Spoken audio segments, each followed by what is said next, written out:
আসসালামু আলাইকুম everyone, welcome back to my channel Roshni's kitchen.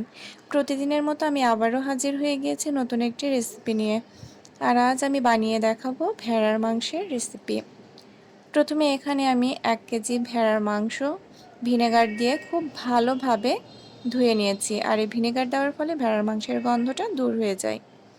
নিয়ে নিচ্ছি এখানে 1 কাপ পরিমাণ পেঁয়াজ কুচি, 2 চামচ পেঁয়াজের পেস্ট, 3 চামচ আদা পেস্ট, রসুনের পেস্ট এখানে দিয়ে দিচ্ছি 2 চামচ, আর 2 চামচ জিরার পেস্ট। এবার রসুনের কোয়া দেব 6-7টার মতো, এতে মাংসের টেস্টটা বেড়ে যাবে। এখানে আমি 3 চামচ লবণ দিয়ে দিচ্ছি, আপনারা স্বাদ অনুযায়ী লবণটা দিয়ে দেবেন। দিয়ে দেব এখানে 4 চামচ মরিচের গুঁড়ো, 2 চামচ হলদি গুঁড়ো, আর জিরের গুঁড়ো দেব 2 চামচ। এবার সব উপকরণে একসঙ্গে আমি ম্যারিনেট করে রাখবো আধা ঘন্টা মতো।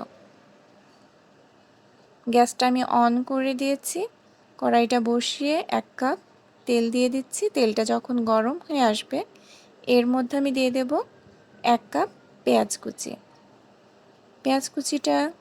পেঁয়াজটা যখন হালকা বাদামি কালার হয়ে যাবে তখন আমি এর মধ্যে 2টা দারুচিনি, 3টা লবঙ্গ, 2টা এলাচ অ্যাড করে দেব।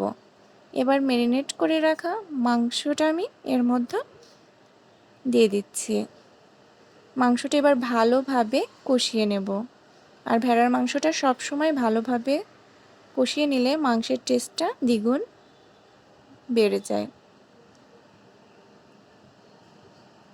স্বাদটাও অনেক দারুণ লাগে। এবার ভালোভাবে কষানো হয়ে গেলে দিয়ে দেব একটা তেজপাতা। দেখুন মাংস থেকে কতটা পানি বের হয়ে এসেছে, এতেই মাংসটা প্রায় অর্ধেক সেদ্ধ হয়ে যাবে। এবার দিয়ে দেব এখানে 3 কাপ পানি, আর দিয়ে দিচ্ছি 2-3টা কাঁচামরিচ। ব্যাস, আমি এটা জাল দেব 40 মিনিট মতো, আর দিয়ে দিচ্ছি জিরে গুঁড়ো। 40 মিনিট পর আমি কিন্তু মাংসটা নামিয়ে নিয়েছি। খুব অল্প সময়ের মধ্যে আমি আপনাদের রেসিপিটা দেখানোর চেষ্টা করেছি। আমার ভেড়ার মাংসের রেসিপিটা আপনাদের কেমন লাগলো? নিশ্চয় অনেক লোভনীয় লাগছে। আমার রেসিপিটা কেমন লাগলো প্লিজ কমেন্টের মাধ্যমে জানিয়ে দেবেন, লাইক দেবেন, আর শেয়ার করতে একদম ভুলবেন না।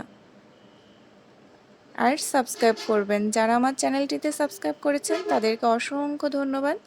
আর যারা আমার চ্যানেলটিতে এখনও পর্যন্ত সাবস্ক্রাইব করেন নাই তারা সাবস্ক্রাইব করে দেবেন। আমাদের জন্য দোয়া করবেন। সুস্থ থাকবেন, ভালো থাকবেন। আল্লাহ হাফেজ।